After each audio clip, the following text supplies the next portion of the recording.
안녕하세요. 김호준입니다.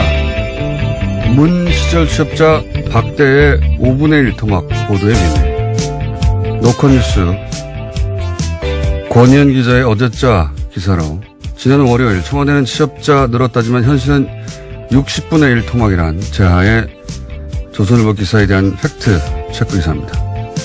요지는 올해 1월부터 7월까지와 2014년 1월부터 7월까지를 비교해 해당 기간 문재인 정부의 평균 취업자 숫자는 매년 12만 명 수준인데 박근혜 정부 해당 기간 평균은 66만 명이라고 하는 조선일보 기사 내용에 대해 그 기간이 바로 박근혜 정부 하에서 취업자 숫자가 가장 높았던 기간이고 그 이후부터 66만 명에서 다음에는 28만 명으로 대폭 하락했고 그 다음에는 또다시 23만 명으로 하락해 취업시장의 경색은 이미 박근혜 정부 시절부터 본격 시작됐다는 점을 지적합니다.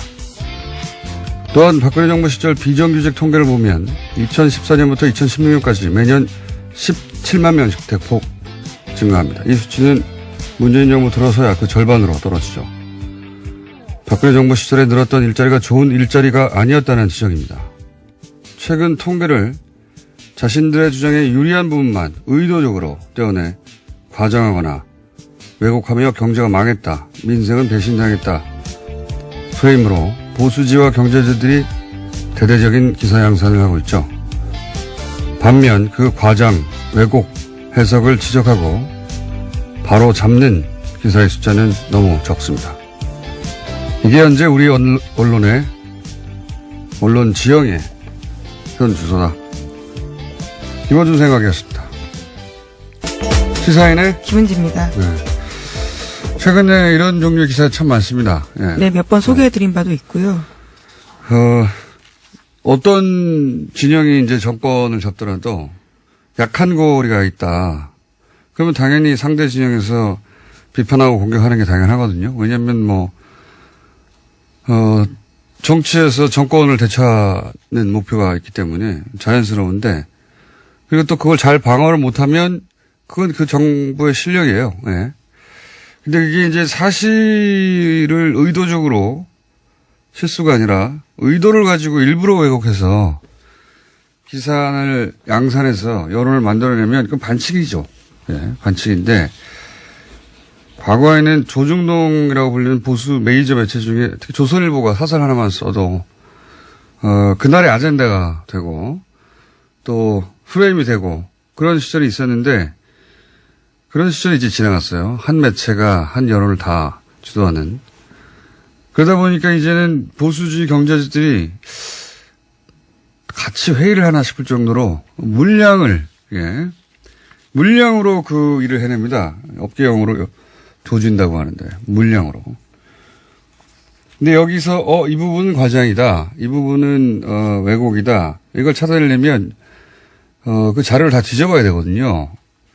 그걸 짚어줄 역량이 되는 기사들이 언론계에 왜 없겠어요? 저는 당연히 많이 있다고 봅니다. 근데 실제로 그걸 하는 기자들의 숫자는 너무 적다 보니까, 이게 이제 물량에 밀리고 눈에 잘 띄지 않는다.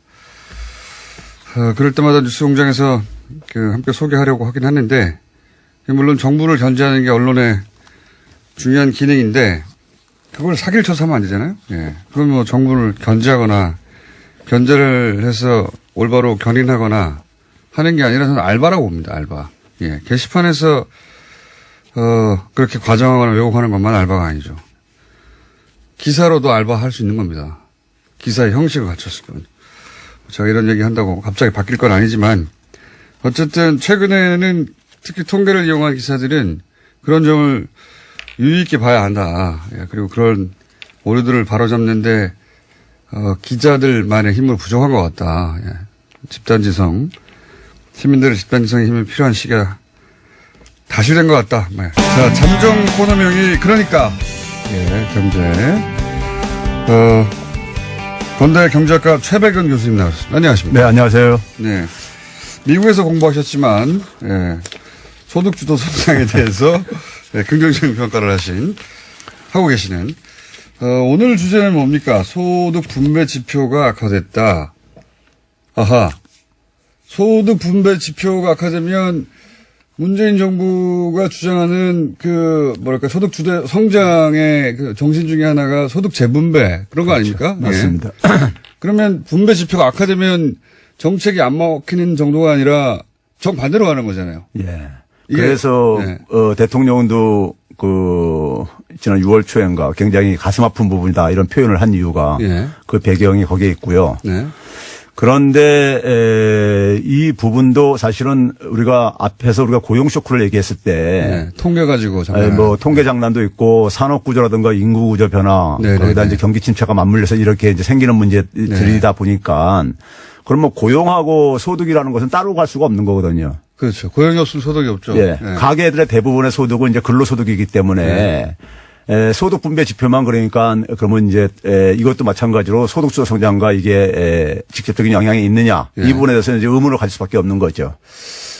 자, 이게 교수님은 금방 의문도 가지고 해결도 하지만 설명을 좀 풀어서 해주셔야지. 예. 아직 의문을 못 가졌습니다. 예. 못 알아들어서. 예. 설명을 좀 해주십시오. 예, 올해 1분기, 2분기 연속 이제 가계 소득이 하위 50% 그러니까 절반이죠. 가계의 50%의 소득이 후퇴했어요. 떨어졌어요. 그러니까 올라도 시원치 않을 가계 소득들이 그러니까 밑에 50%는 굉장히 소득이 낮은 가계들이거든요. 그런데 이게 오히려 더 떨어졌다는 데 심각성이 있는 것이죠. 근데 이제 소득주도 성장이라는 게 정신이 이제 빈부의 격차를 줄이겠다는 거잖아요. 맞습니다. 예. 그리고 특히 이제 저소득층의 소득을 강화시켜가지고 이제 내수를 강화하겠다는 게 취지이기 그렇죠, 때문에 그런 점에서는 굉장히 이제 충격적일 수밖에 없는 하나의 결과였던 것이죠. 그런데 여기에는 이제 그러니까 우리가 사실 커다랗게 두 가지 이제 우리가 좀 이제 들여다볼 문제가 있는데 하나는 이제 그러니까 지난해에 비해서 어쨌든 간에 되게 이제 비교를 하니까요. 1년 전과 비교를 하니까요. 근데 1년 전에 그러니까 우리가 최근에 통계 지금 이제 오류 문제 뭐 이런 것들이 좀 논란되고 있잖아요. 계속 숫자 얘기가 나옵니다. 예. 그러니까 이게 이제 통계의 표본 조사에 좀 비교 대상에 좀 약간 좀 이제 변화가 좀 생겼어요. 그러니까 이제 우리가 통계청이 5년에 한 번씩 인구 총 조사를 합니다. 그러니까 2010년에 하고 2015년에 했는데 작년 것은 2010년도 인구 총 조사를 가지고 이걸 이제 이렇게 계산을 한 거예요. 아, 그래요? 예. 5년 전 인구 총 통계를 가지고 5년 후. 그러니까 이제 올해 거는 근데 2015년 인구 총 조사를 가지고 이제 표본을 가지고 이제 집계를 한 거고요. 훨씬 전이네요. 그렇죠. 그러니까 5년이라는 시간 차이가 존재하고 있죠. 그럼 5년이라는 시간 차이 속에 어떤 이제 문제가 가냐면 우리 사회의 이제 고질적인 문제 중에 하나가 이제 노인 빈곤 문제인데. 그렇죠. 그리고 고령화가 굉장히 빨리 진행되고 있잖아요. 전 세계에서 가장 빠르다면서요. 예. 그래서 이제 이 노인 가구가 굉장히 많이 증가를 했어요. 많이 반영될 수밖에 없죠. 노인 가구. 그게 이제 퍼센트로 보게 되면 한 2.4%포인트나 이게 더 많이 이제 더 많이 반영됐습니다. 5년 동안. 전에 비해 5년 동안에요. 그다음에 이제 1인 가구도 굉장히 빠르게 증가하고 있잖아요. 네네. 근데 이제 1인 가구도 한 2.7%포인트가 이제 더 이제 증가했는데 5년 사이에. 그러면 결국은 이 1인 가구나 노인 가구들은 상대적으로 저소득층이 많다 이거죠. 그렇죠. 노인 가구들은 이제 빈곤층이 많고, 그다음에 이제 1인 가구들도 아무래도 이제 상대적으로 빈곤층일 가능성이 높고 이제 그런데, 빈곤층이 많을 가능성이 높은데 이 가구들이 많이 편입되어지면서 저소득층 가계의 이 샘플 수가 가중치가 더 이제 많아졌다 이거죠. 그러니까 분모가 커졌군요. 예. 이제 그러다 보니까 이제 그러다 보니까는 분자가 커진 거죠. 예, 그 부분에. 그러다 보니까 이제 저소득층의 이제 소득 후퇴가 더 이제 크게 이제 그러니까 좀 나타날 가능성은 높이 있는 것이고요. 그렇군요. 예. 인구의 구성이 변했고, 노령화됐고, 그렇죠. 가구의 이제 구성 단위들이 변하고 그러니까요. 구성 단위가 변하고, 그래서 그 숫자가 늘어나니 그 숫자들만큼 그 소득을 끌어내리는 효과가 발생하는 것이고, 통계치에서. 그리고 그게 2015년 통계를 가지고 얘기한 줄은 몰랐어요. 그 오래전, 3년 전이네요. 예, 그렇죠. 그리고 비교 대상은 2010년, 8년 전 아닙니까? 그런 점도 또 있네요. 근데 거꾸로 저소득층 소득이 증가했다. 그러니까 이 분배 효과, 소위 이제 소득주도 성장의 효과가 조금씩 나타나고 있다는 주장도 있긴 있습니다. 그 부분의 주장은 어떻습니까? 근데 이제 우리가 그걸 말씀드리기 전에요. 아까 제가 두 가지 요인을 했는데 한 가지 요인을 더 추가로 말씀드린다면요. 이 소득 분배 악화가 문재인 정부 이전부터 사실은 나타났었어요. 그랬겠죠. 예.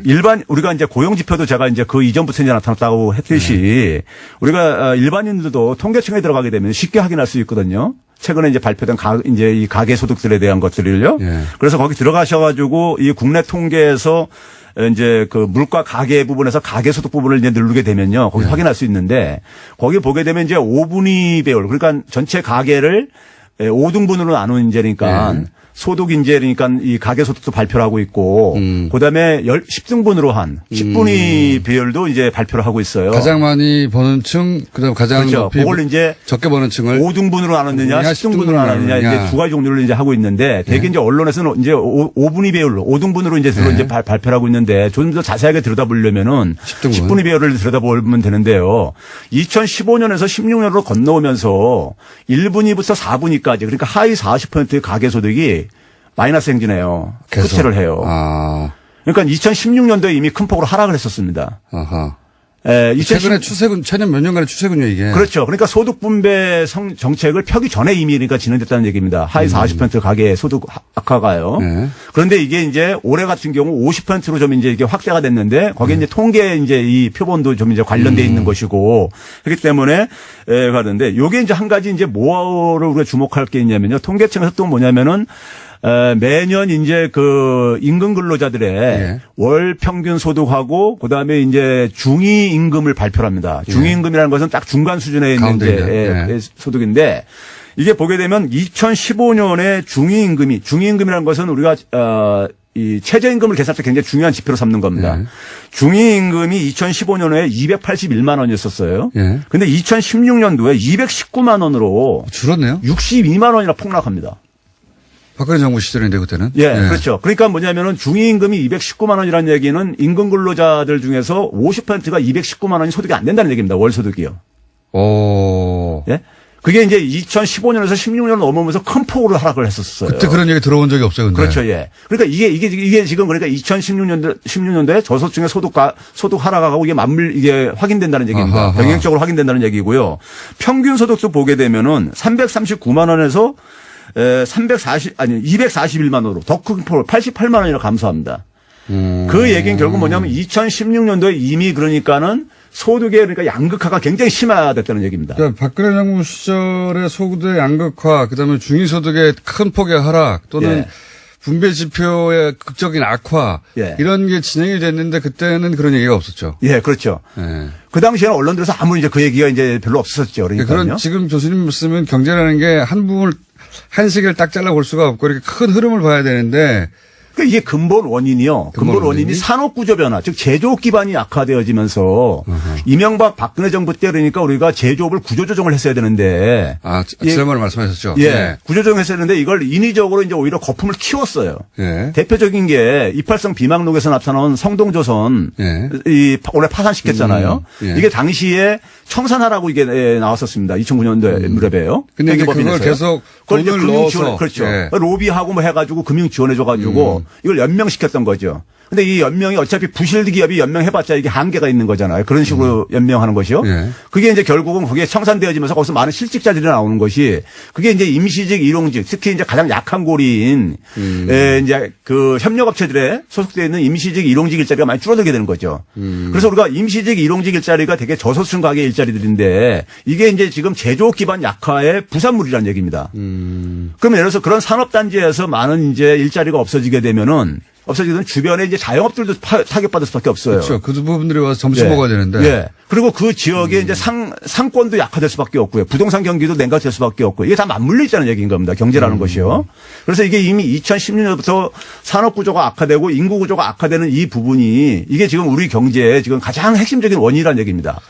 그래서 고용자 숫자 대폭 줄었다는 거 통계. 그 부분 최근에 확인해 보니까 지금 말씀하시고 연결된 건지 모르겠는데 2015년인가 그 전에 비해서 절반 이하로 고용자 숫자가 줄었더라고요. 대폭. 그러니까 말씀하신 어떤 제조업 분야에서의 어떤 악화가 갑자기 2015, 16 이렇게 발생했나 봐요. 실제. 그러니까 이제 그 전까지는 박근혜 정부가 출범하면서 우리나라 대기업들 그다음에 제조업에 구조조정이 필요하다고 부실기업이 많다는 것을 알고 있었어요. 근데 그걸 안 했습니다. 제대로 추진을 안 했죠. 그래서 박근혜 정부 때 아마 기억들나실지 모르겠는데 계속해서 구조조정이 화제였었어요. 그렇죠, 맞습니다. 근데 그게 제대로 서별관 회의. 예, 제대로 추진이 안 됐습니다.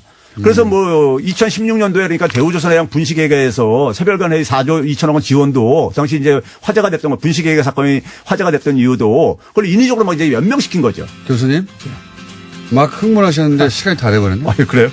또 나오셔야 되겠습니다. 조만간. 이해했습니다. 최병현 교수님이었습니다. 감사합니다. 네, 감사합니다. 이 코너 제목은 아직 정해지지 않았습니다. 노회찬 대표 빈자리를 어떻게 완전히 채울 수 있겠습니까마는 이 자리는 또 정의장에 저희가 애초부터 할당한 시간이었기 때문에 오늘은 이정미 정의당 대표 모셨습니다. 안녕하십니까? 네, 안녕하세요. 저희가 추천해달라고 그랬더니 그냥 본인이 하시겠다고. 당 대표의 권한을 그렇게 쓰신 거 아니에요? 네, 뭐 땜빵 전문 대표이기 때문에. 자, 당 대표의 권한을 다른 분한테 여쭤보지도 않고 그냥 본인이 하신 거죠? 그죠?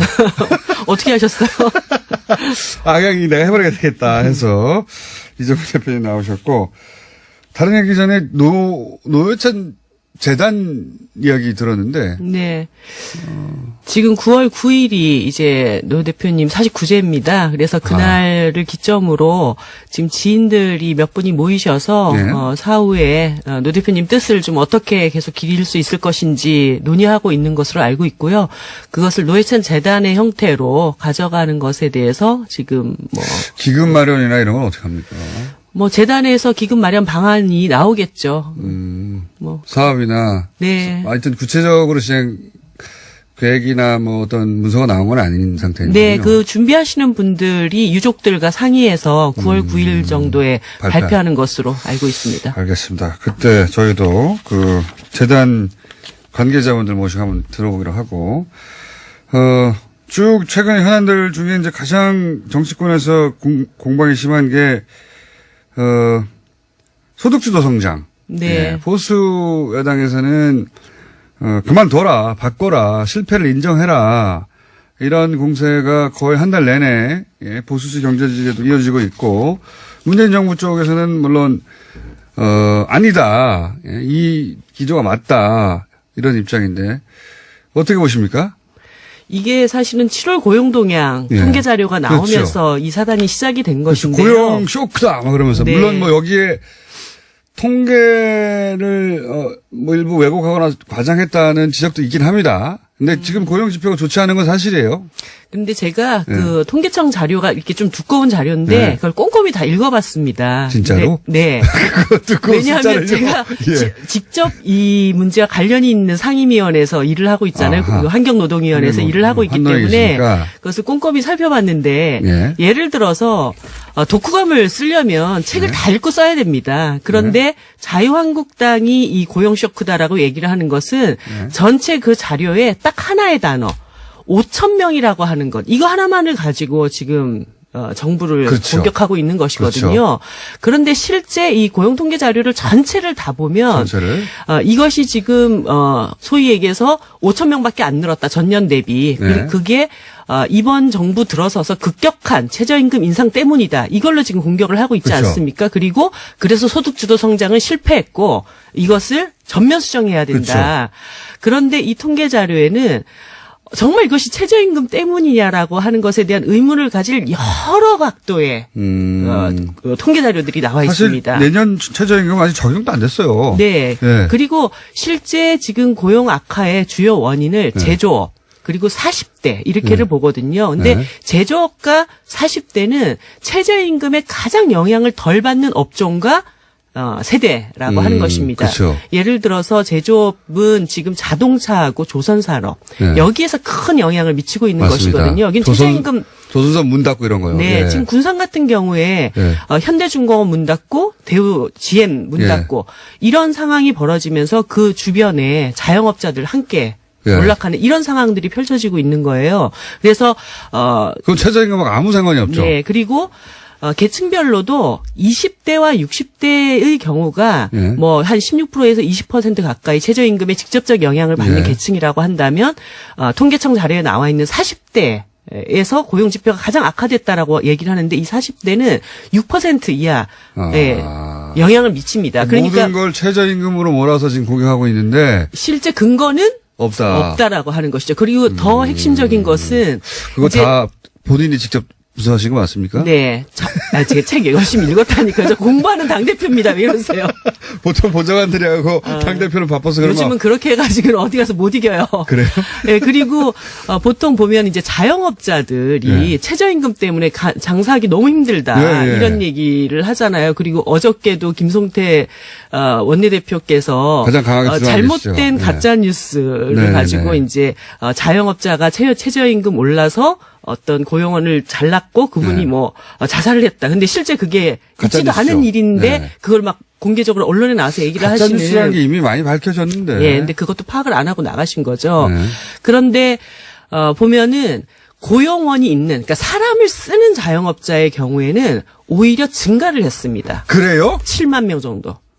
그러니까 사람을 써야 최저임금에 영향을 받든 말든 하죠. 네. 근데 사람을 쓰는 자영업자는 오히려 증가를 했고 네. 고용원이 전혀 없는 자영업자. 그러니까 사람을 쓰지 않고 내가 그냥 내 가게 운영하는. 최저임금하고 아무 상관이 없죠. 예. 그 자영업자는 한 10만 명 정도 올라를 했다. 그러니까 이게 뭐냐면 우리나라가 네. 뭐 경기가 조금만 나쁘고 기업이 조금 타격을 입으면 일단 사람 자르는 구조조정부터 합니다. 네. 그래서 거리로 밀려 나온 많은 분들이 일단 가게 하나 차리는 거예요. 네. 그러면서 이 자영업자가 포화 상태가 되면서 그 중에서도 가장 영세한 자영업자들, 네. 그냥 혼자서 가게 그러니까요. 하나 고용원이 없다는 건 혼자 네. 한다는 얘기죠. 예, 아득바득 혹은 뭐 이제 가게 운영하시는 분들이 혹은 가족이 둘이 한다든가 뭐. 네. 예.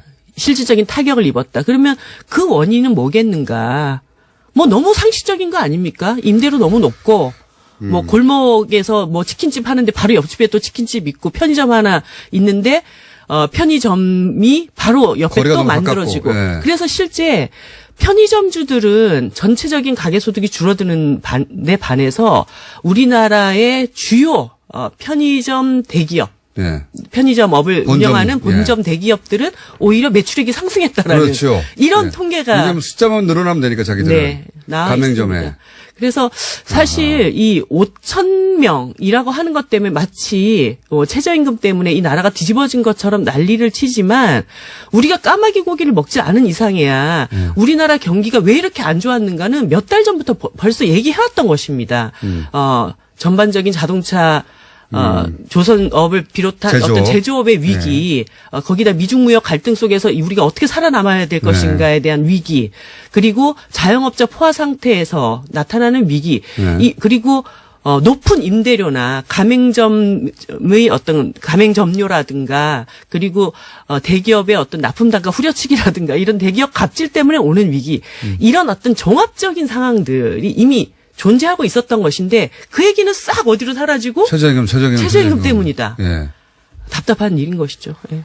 그 사기에 가까운 거죠. 예, 사실은. 저는 그렇다고 봅니다. 네, 지금 말씀대로 지금 이제 그 통계 몇 페이지짜리입니까? 한 7, 80페이지 정도 되는 것 같은데요. 예. 숫자로 가득 찬 걸 읽으셨어요? 예. 예. 본인 전공과 맞지 않지 않습니까? 뭐 전공이 어디 있습니까? 진보 정당 하려면 전공이 어디 있어요?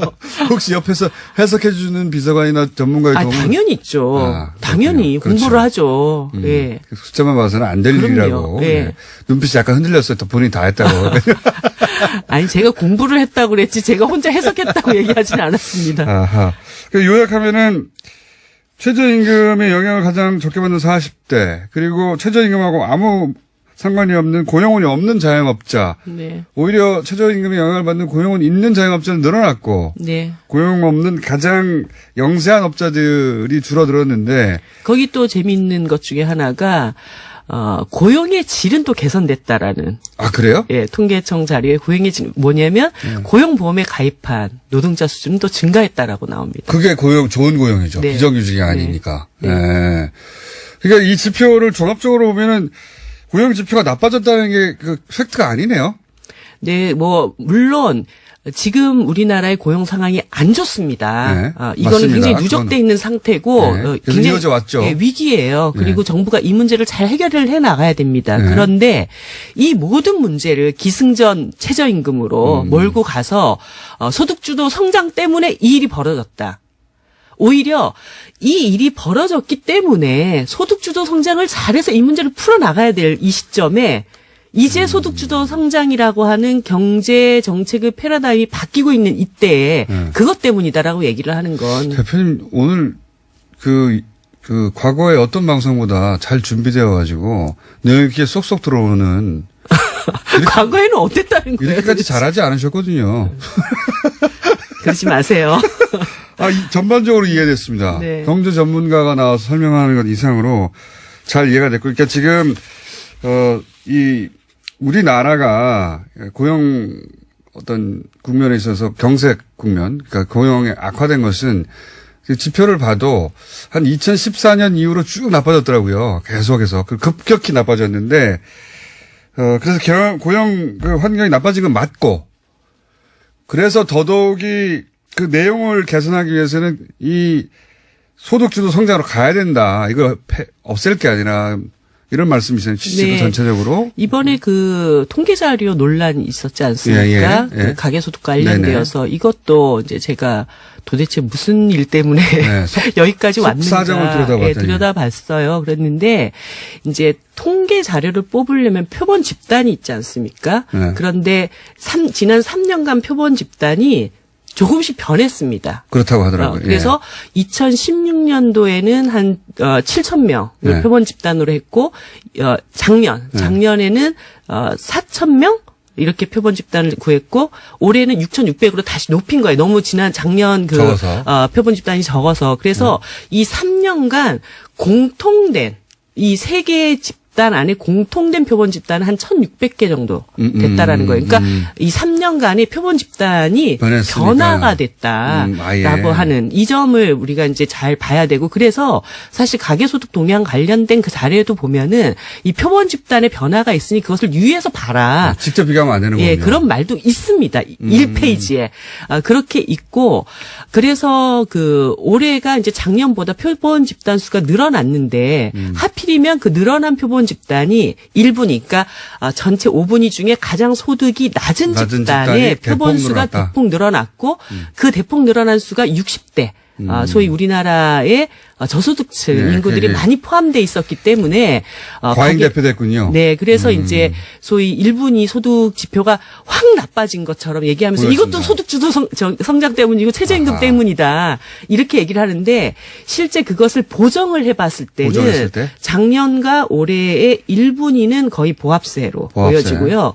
5분위, 그러니까 상위층, 예. 상위층 20%는 오히려 10% 늘어난 것으로 원래 통계 자료와 큰 차이가 없이 이렇게 나타납니다. 그래서 이 소득 양극화가 나타난 것도 결과적으로는 상위층의 소득이 더 늘어나서 문제가 된 것이지. 하위층이 줄어든 게 아니라. 예, 그렇게 보는 것이 맞다. 이런 해석들 굉장히 오늘 쏙쏙히 들어오고 있습니다. 다음 주에도 가능하실지 모르겠어요. 최근에 가장 핫한 부분을 정확하게 해설해 주시니까 이 코너명을 정해야 될 텐데 방송 듣고 나서 저희 코너명 정해주시고, 예. 한 두 번 더 해보고 마음에 들면 하시죠. 아니면 다른 사람으로 대체하시고. 자, 이 시간에는 다른 정당 얘기도 좀 했었거든요. 그러니까 정책 얘기가 아니라 정세가 이래 내가 보기엔 하는 그런 논평도 있었는데 우선 민주당의 이해찬 대표 체제에 대해서는 어떻게 평가하십니까?